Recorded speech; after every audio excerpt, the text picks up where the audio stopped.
Shalom, selamat pagi.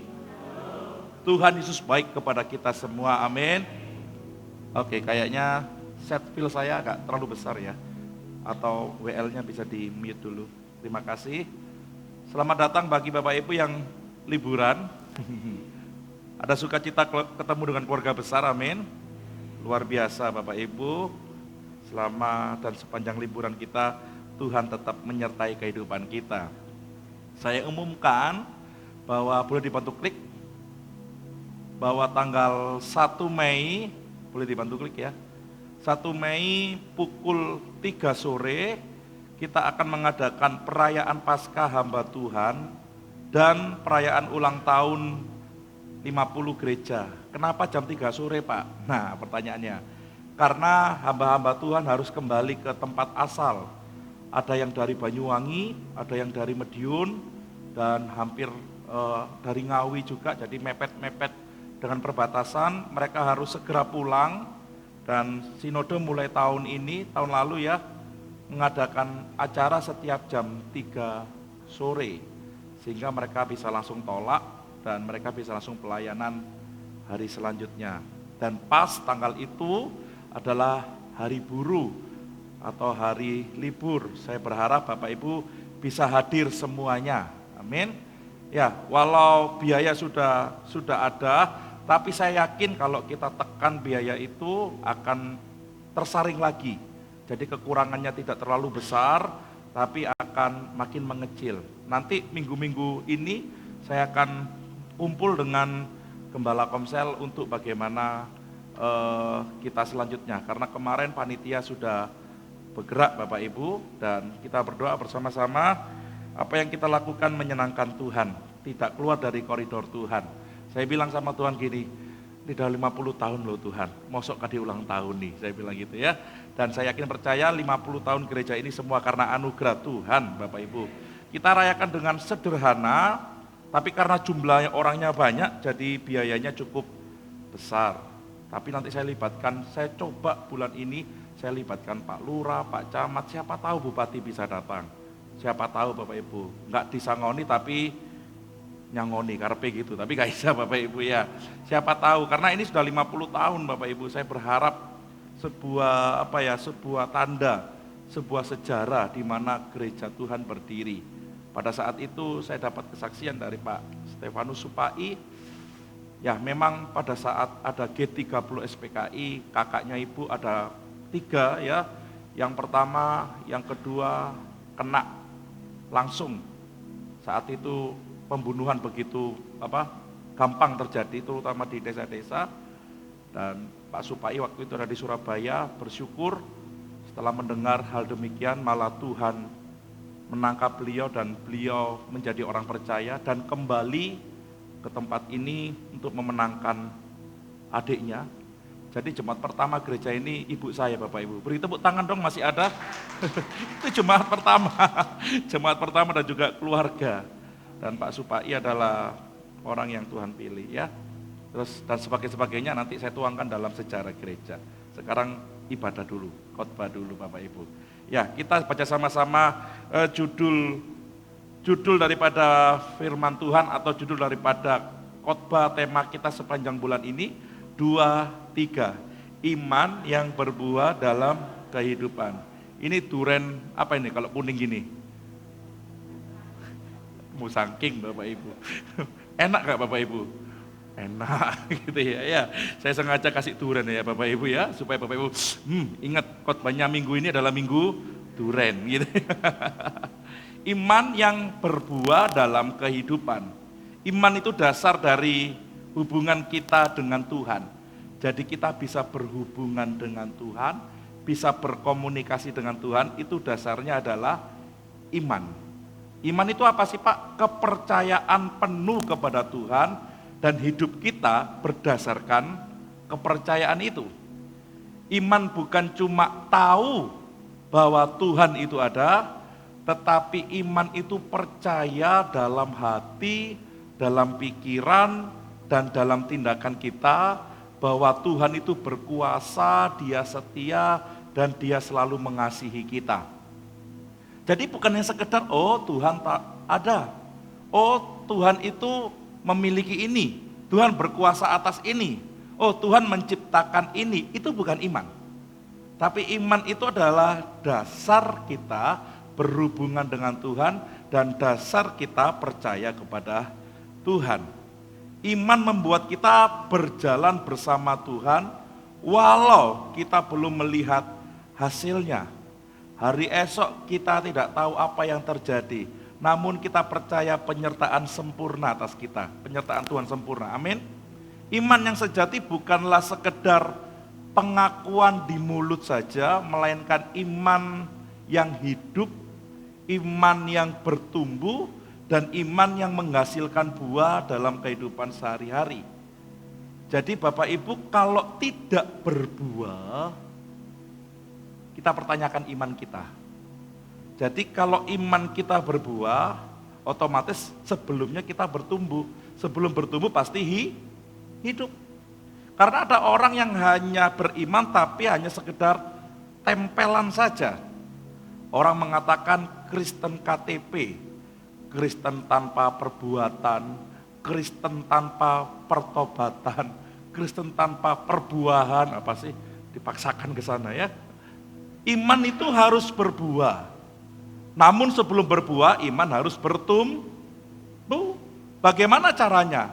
Yang pertama supaya iman bertumbuh adalah dengan firman Tuhan. Sama-sama katakan firman Tuhan. Firman Tuhan ini makanan rohani. Kalau tubuh butuh makanan, maka iman juga butuh makanan. Jadi firman Tuhan yang kita baca setiap hari, bahkan mulai minggu lalu, satu hari berapa kali Bapak Ibu? 3 kali, kayak obat Bapak Ibu ya. Saya kasih 3 kali, semoga saya konsisten di situ. 3 kali sehari, yang pagi semua tentang pasal, 1 pasal. Tapi yang siang 1 ayat, yang malam juga 1 ayat. Kenapa saya lakukan itu? Supaya kita bertumbuh dalam pengenalan akan Tuhan. Kalau makan harus 1 hari 3 kali, kenapa gak baca firman Tuhan juga 1 hari 3 kali? Karena firman Tuhan adalah makanan rohani yang buat makin bertumbuh. Yang kedua, supaya iman bertumbuh adalah berdoa. Sama-sama katakan berdoa. Berdoa ini seperti air. Kalau tadi makanan, doa itu seperti minuman. Ada banyak orang yang hanya berdoa tapi tidak baca firman. Anak kecil kalau masih bayi mereka hanya tetap minum dulu, betul ya? Rebeka sudah makan nasi belum? Oh, saya kira sudah makan bebek, rawon, belum ya? Beka masih minum, betul ya? Tapi umur keberapa nanti pasti akan diasupi makanan. Kalau Bapak Ibu berkata, saya doa tiap hari Om, tapi kenapa saya nggak bisa berubah? Kenapa orang di dekat saya nggak bisa berubah? Saya cuma tanya, baca firman nggak? Kalau ngaku benar dia bilang, kadang. Repot Bapak Ibu. Kalau Bapak Ibu makan tok tapi nggak minum, apa yang terjadi? Iya, kalau kita keseretan. Tapi ingat, tubuh rohani kita butuh makanan. Makanannya adalah firman. Tubuh rohani kita butuh minuman. Minumannya adalah berdoa. Jadi nggak bisa dipisahkan antara doa dan firman. Tapi kadang ada orang yang hanya berdoa tapi nggak baca firman. Tapi ada orang yang baca firman pasti dia juga berdoa. Amin Bapak Ibu. Karena baca firman perlu berdoa dulu. Kok langsung ujuk-ujuk langsung baca firman. Yang ketiga supaya iman bertumbuh adalah kita dilatih dalam kehidupan kita. Sama seperti otot Bapak Ibu. Kalau ototnya kepingin besar harus nge-gym. Ya ini latihan, harus olahraga kita supaya sehat. Sama dengan kehidupan roh kita. Latihannya bagaimana? Dengan semua proses kehidupan.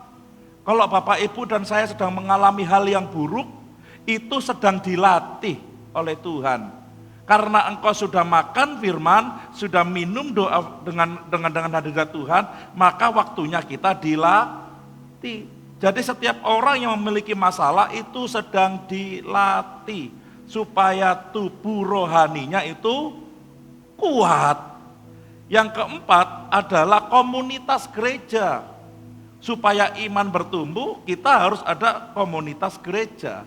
Alkitab menyatakan jangan meninggalkan ibadah. Artinya kita harus ada dalam komunitas gereja.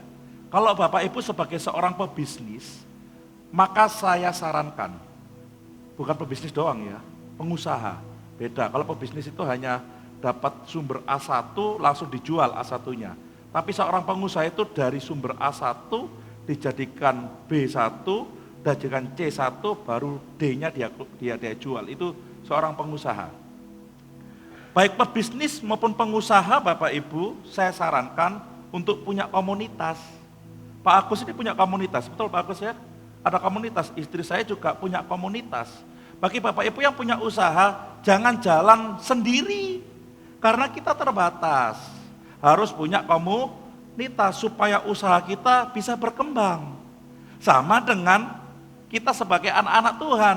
Kita jangan jalan sendiri. Kita harus punya komunitas. Ibadah seminggu sekali, ibadah seminggu 2 kali, ditambahi ada komunitas-komunitas yang lain supaya kita makin bertumbuh. Karena iman bukan hanya sekedar percaya dalam hati, tetapi iman ini harus menjadi tindakan kita. Hari ini kita akan merenungkan Bapak Ibu, bagaimana iman yang sejati akan selalu berbuah, bukan hanya untuk diri sendiri, tetapi untuk menjadi berkat bagi orang lain.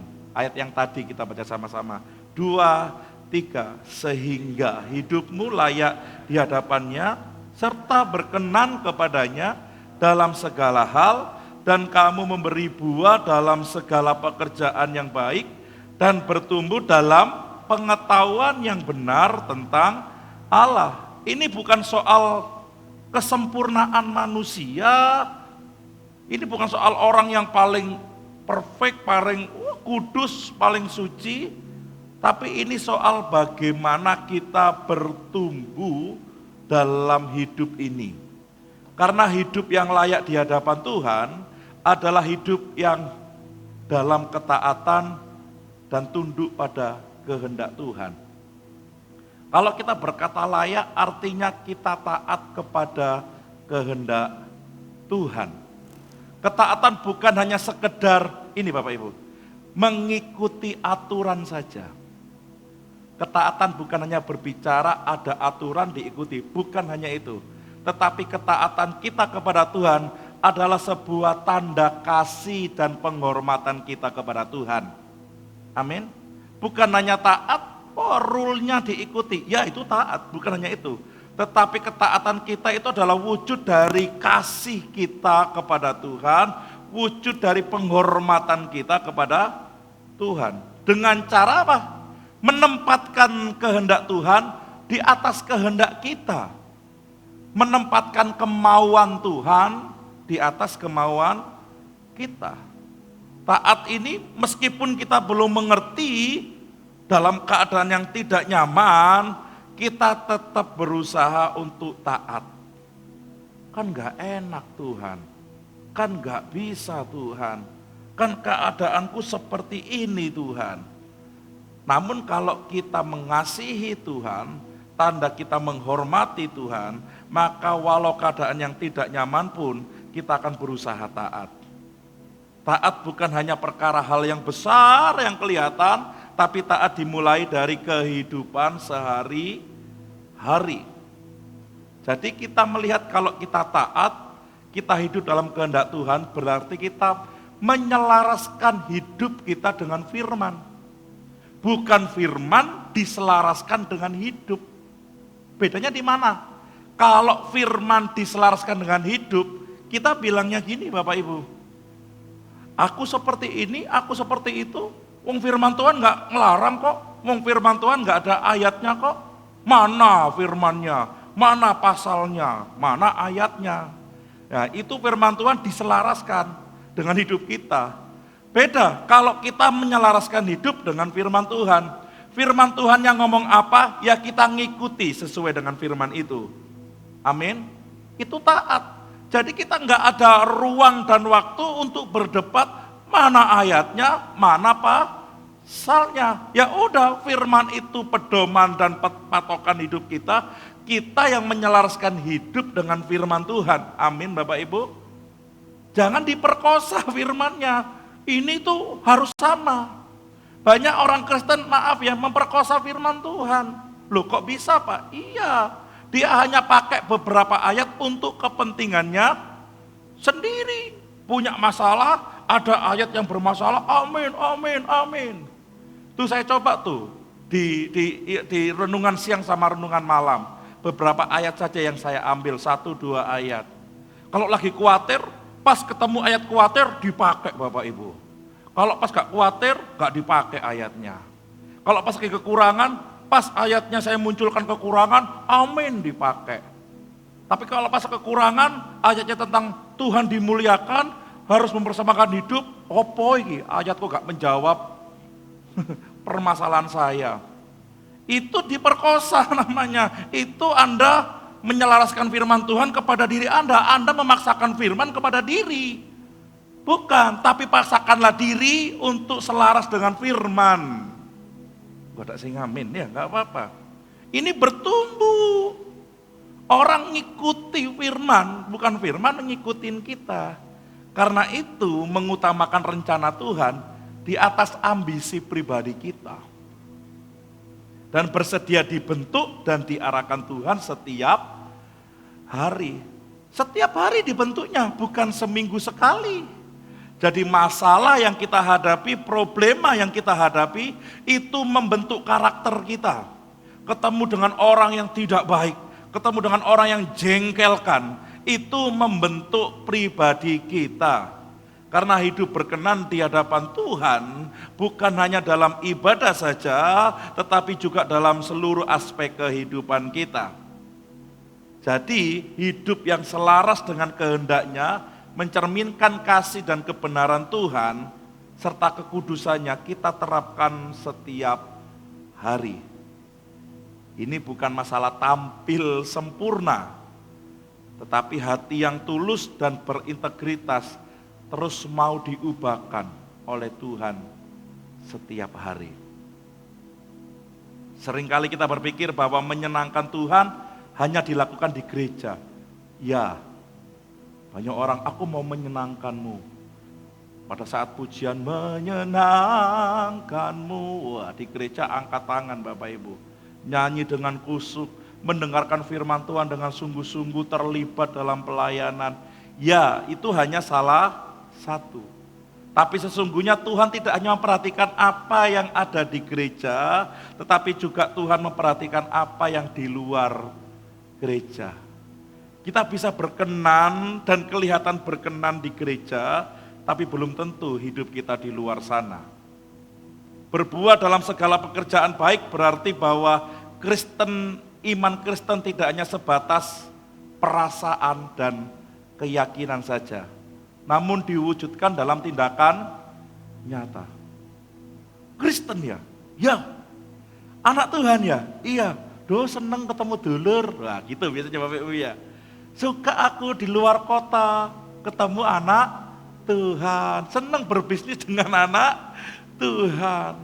Pertanyaannya, apakah sudah Anda wujudkan dalam tindakan nyata? Kalau di rumah bagaimana? Memperlakukan orang rumah dengan baik. Memperlakukan keluarga, diperhatikan keluarga dengan baik. Anak-anak kalau ada rumahnya kotor, orang tua lagi sibuk, jangan malah masuk kamar tidur. Betul kira-kira Bapak Ibu? Ya masa kalah sama Felix Bapak Ibu. Di Semarang aja dia ngepel-ngepel gitu Bapak Ibu. Saya lihat statusnya itu. Kalau ada rumah kotor, anak-anak orang tua lagi sibuk kerja atau lagi telepon dalam pekerjaan atau masalah, kerjakan itu. Amin. Gak tego aku lihat orang tuaku, lihat rumah berantakan. Gara-gara gak tego malah masuk kamar. Luar biasa itu namanya. Kalau ada cucian, piring yang numpuk, jangan didoakan. Karena kalau engkau doa saja, cucian piringnya gak akan bersih. Betul ya? Langsung dikerjakan. Di tempat kerja, di sekolah juga gitu. Kita harus jujur, kita harus disiplin, dan kita harus jadi teladan. dalam pergaulan kita mencerminkan kasih Tuhan. Jangan sana warnanya hitam, kita ikut hitam. Di gereja warnanya putih, kita ikut putih. Kita kan harus menyelaraskan diri, Om. Nggak bisa gitu, keles. Kalau sana hitam, tetaplah putih. Supaya yang hitam bisa menjadi putih.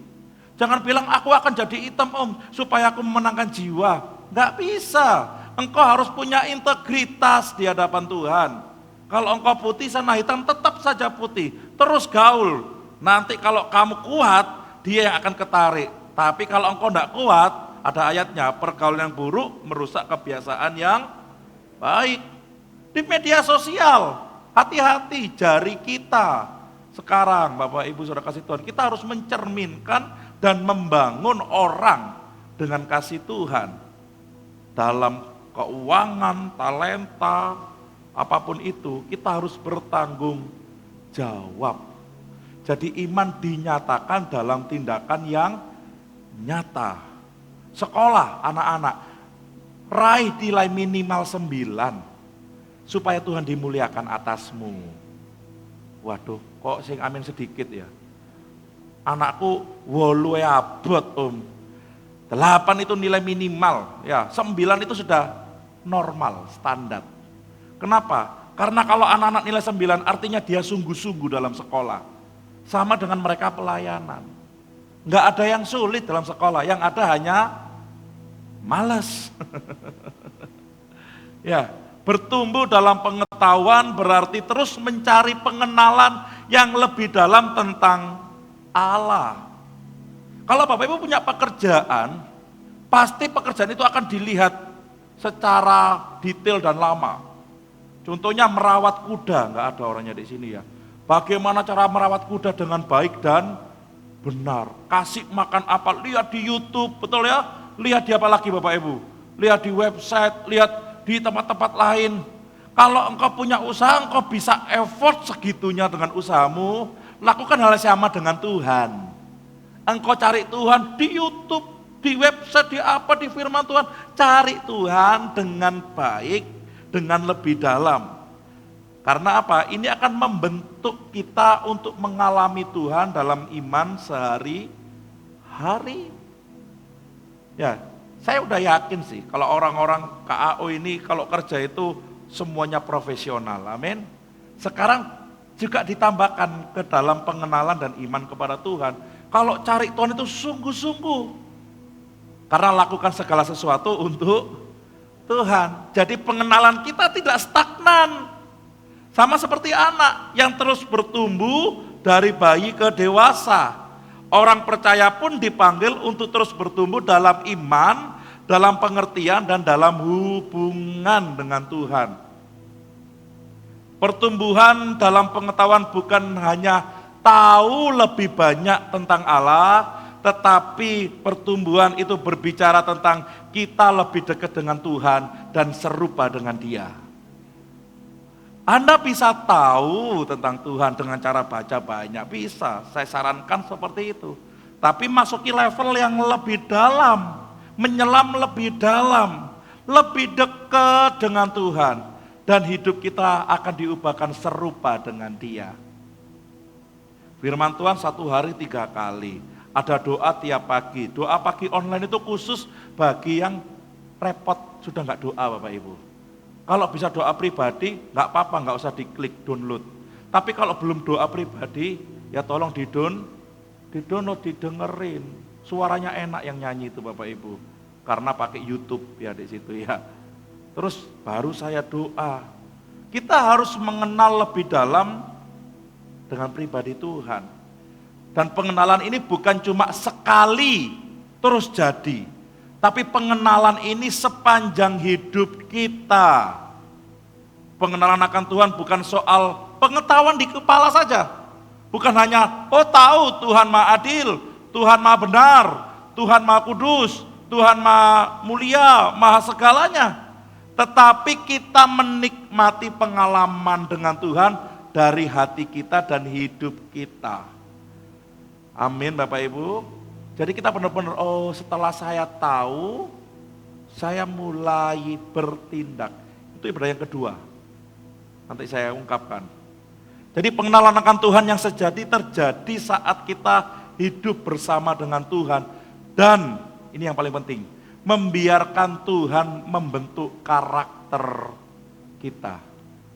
Karena iman sejati tidak cukup hanya diucapkan, tetapi harus nyata dalam perubahan hidup yang terus menerus.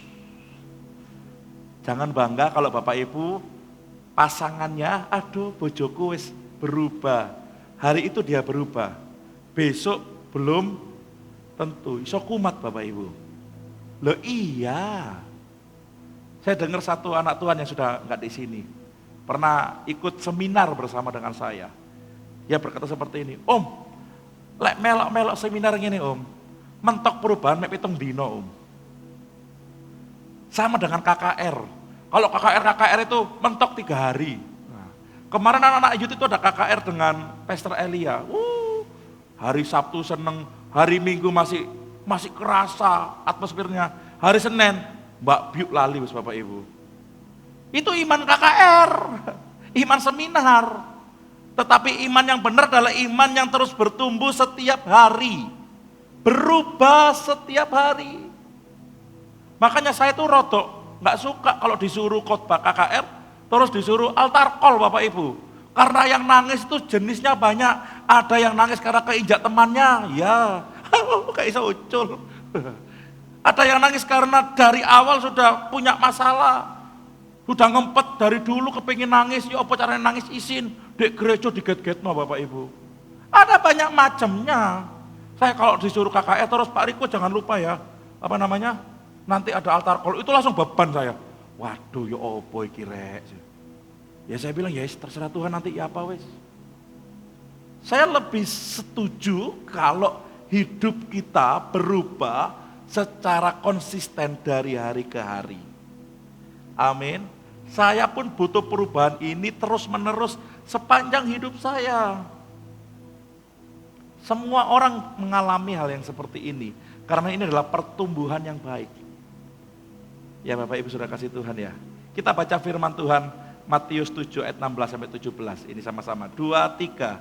Dari buahnya lah kamu akan mengenal mereka.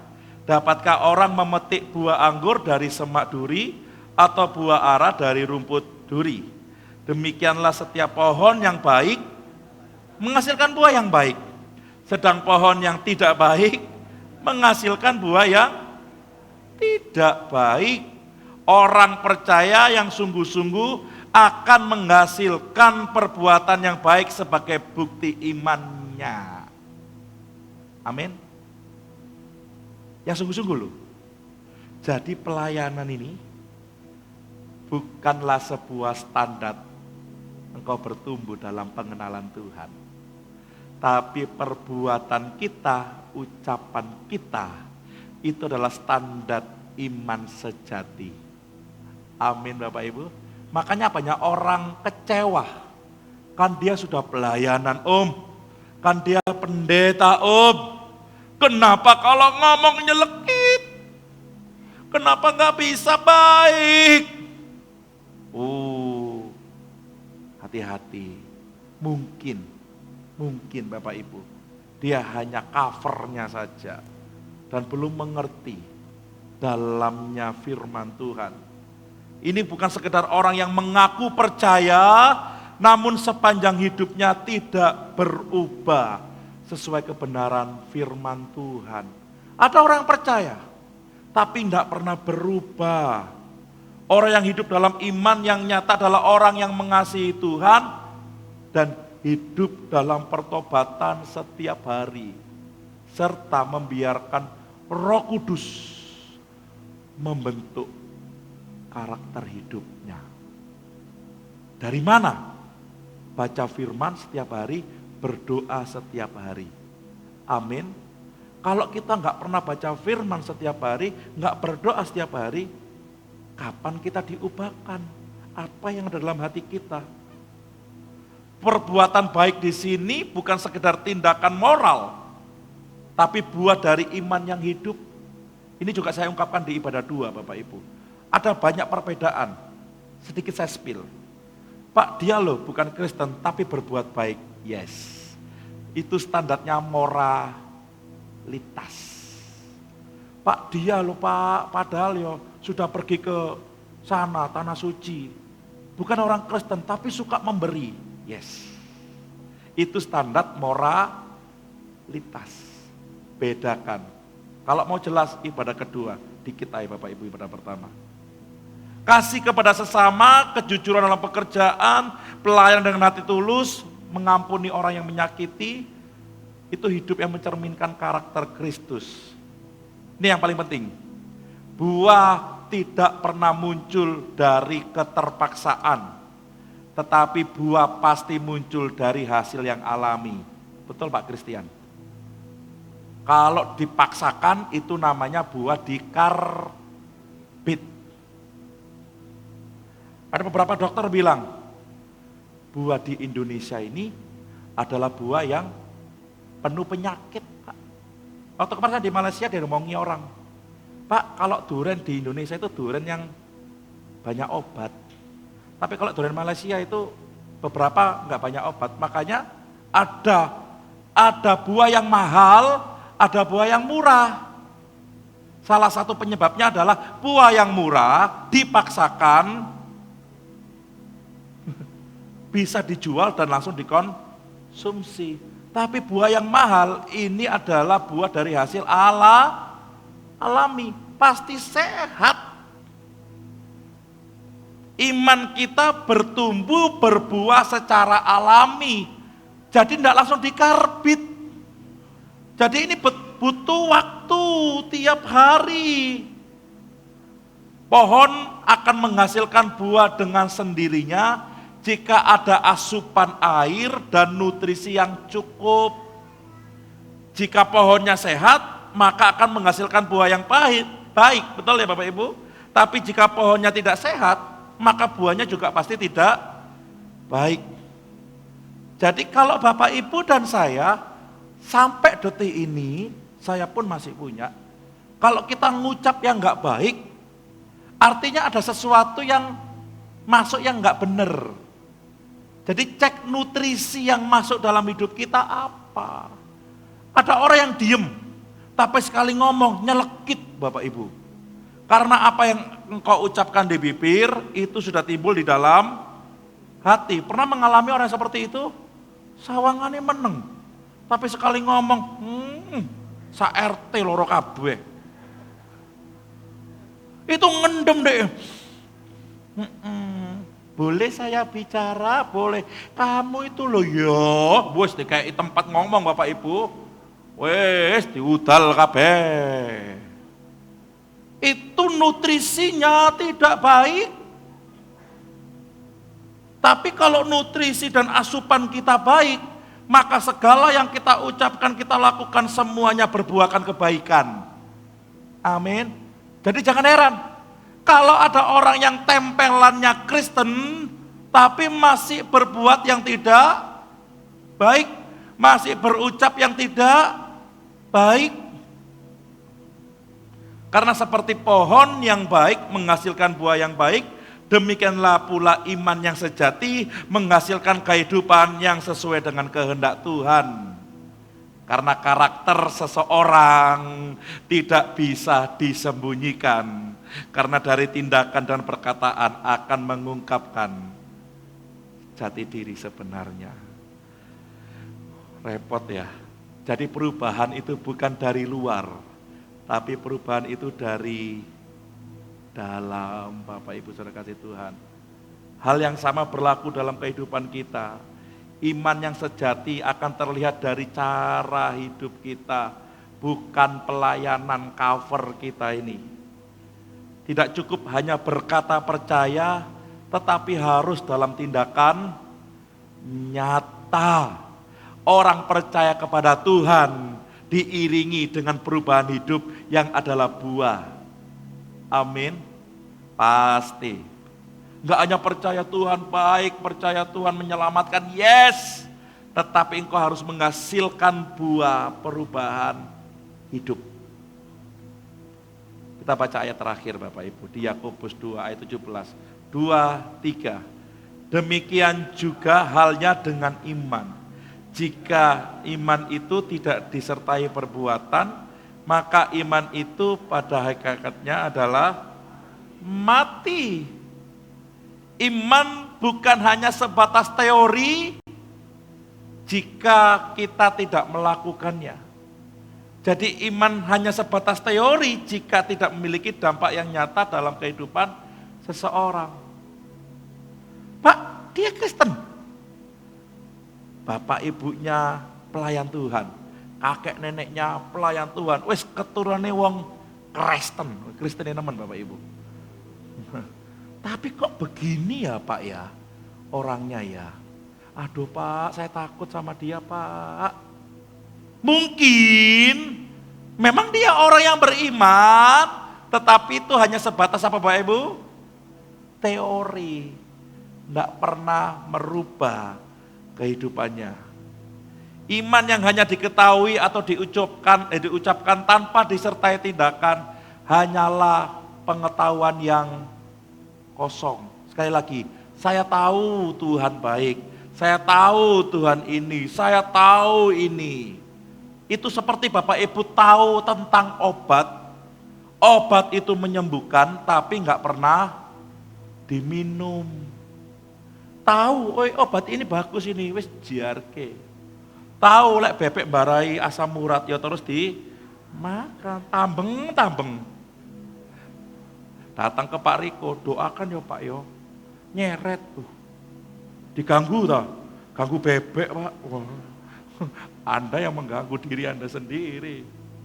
Jadi iman bukan sekedar ide di kepala, tapi keyakinan yang menggerakkan hati dan tindakan kita untuk berubah.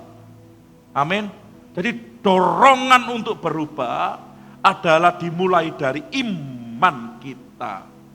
Karena iman yang hidup adalah iman yang mengubahkan cara berpikir kita. Metanoia, Ibu Mimi. Nah itu. Jadi berpikirnya berubah, pola pikirnya berubah, metanoia. Terus menggerakkan hati kita untuk mengasihi dan melayani Tuhan dengan semua bidang kita. Dan iman yang seperti ini juga memberikan kekuatan di saat pencobaan. Yang paling wahid bagi saya adalah iman yang hidup, adalah iman yang membentuk karakter kita serupa dengan Yesus. Karena iman yang sejati tidak bisa dipisahkan dari perbuatan baik. Karena iman tanpa perbuatan hanyalah iman yang kosong. Iman perbuatan baik itu bukan engkau hanya memberi orang, tapi pola pikirnya berubah, hatinya berubah, tindakannya berubah, karakternya sesuai dengan Kristus. Perbuatan baik yang lahir dan didasari oleh kasih kepada Allah, bukan mencari pujian, bukan karena saya pendeta saya harus baik, bukan karena saya gembala saya harus peduli, tapi karena saya beriman kepada Tuhan, saya harus membuahkan kebaikan. Jadi ini bukan tempelan. Amin Bapak Ibu. Jadi mengampuni orang, menolong orang, mengasihi musuh, itu bukan hanya dilakukan supaya kita dilihat orang. Karena dia udah level pengurus gereja, bukan. Tapi itu adalah buah daripada iman kita. Karena itu juga masuk dalam perbuatan baik. Jadi contoh dan teladan itu perbuatan baik. Tidak sombong, jujur, setia, itu perbuatan baik Bapak Ibu. Perbuatan baik ini dilakukan dengan taat dulu dengan firman Tuhan. Bukan karena menurut manusia, oh dia baik, oh bukan. Perbuatan baik itu bukan karena engkau memberi orang terus orang bilang, oh dia baik, bukan. Perbuatan baik itu karena perubahan dalam hidup kita, karena iman kita dan ketaatan kita kepada Kristus yang merubah karakter kita. Sehingga kita bisa melakukan perbuatan baik. Salah satunya memberi seseorang itu salah satu saja. Bukan mencakup semuanya. Perbuatan baik itu banyak, hidup kudus, mengabarkan Injil, melayani Tuhan dengan setia, itu perbuatan baik Bapak Ibu. Itu mengalir dalam hidup kita, karena ini penting. Iman yang sejati mendorong kita bertindak sesuai dengan apa yang kita percaya. Contohnya apa? Tetap bersyukur walau dalam pencobaan. Dunia sedang mengalami perang ekonomi. Sejak Presiden Donald Trump sudah memberikan sebuah statement. Yang nomor satu kalau nggak salah Kanada, Cina kena teks besar. Setelah itu Kanada, yang ketiga Vietnam. Saya kira Vietnam baik-baik saja, kan banyak investor ke Vietnam. Beberapa orang Indonesia buka pabrik di Vietnam, ternyata Vietnam kena urutan ketiga di Amerika. Ini susah nanti ekspor impornya. Indonesia kena ke-15. Dampaknya apa? Banyak sekali. Ada inflasi, ada stagnasi, ada resesi ekonomi. Berdampak enggak? Kira-kira berdampak Bapak Ibu. Makin lambat, makin tahun, kita lihat kan ya, hari raya gak seperti dulu raminya, betul ya. Breng, selesai. Mari. Sampai ada yang status teman saya, ini tok kita. Dia yang menjalani ibadahnya, ya hari ini ibadah, hari ini, terus besok itu langsung ngomong, loh ini tok ta, wis sepi maneh iki. Walah, loh, di hatiku ya apa sih hari ini, gitu. Orang kaget loh Bapak Ibu. Ya mungkin, aku sampai pikir lah, ya apa ini. Semua orang mengalami ujian, hidup yang sulit. Tetapi tetap bersyukur kepada Tuhan, memberikan kekuatan kepada kita. Itu kita belajar Bapak Ibu untuk sama-sama membuahkan apa yang sudah kita percayai. Pemain musik bisa masuk. Wow, jadi bukan hanya perbuatan baik saja, itu salah satu. Perbuatan baik itu ya kita berbuat kebenaran sesuai dengan firman Tuhan. Jadi iman yang berbuah dalam kehidupan, itu adalah judul bulan ini. Saya berharap Bapak Ibu, ini karena judul ini masuk dalam judul besar. Secara personal, Bapak Ibu dan saya, setiap kita masing-masing harus membuahkan iman. Anak-anak yang gak taat sama orang tua, harus taat kepada orang tua. Bukan karena terpaksa, tapi karena engkau sudah mengalami Tuhan dan engkau bisa taat. Amin Bapak Ibu. Jangan taat kalau engkau diancam oleh orang tua. Oh, no Om Riko, takkan ndak no Om Riko lo yo. Wah, itu saya kayak buto ijo Bapak Ibu. Ditakut-takut no kepada anak-anak. Janganlah, saya ini kan cabi, lucu. Ya. Aduh, dikit-dikit Om Riko, dikit-dikit Om Riko. Di bawahnya Tuhan Yesus sedikit saya namanya ini. Bahaya ini, janganlah. Ya ayolah, anak-anak bisa taat ke orang tua. Anak-anak yang pelayanan, bukan hanya engkau sekedar tempelan pelayanan. Kalau engkau mengalami Tuhan, engkau akan mengalami perubahan hidup. Yang anak-anak biasanya malas, oh akas habis ibu-ibu. Oh anakku akas, luar biasa. Nyapu ngepel rumah, oh kora-kora setrika, tumben. Ending-endingnya, saya ketemu.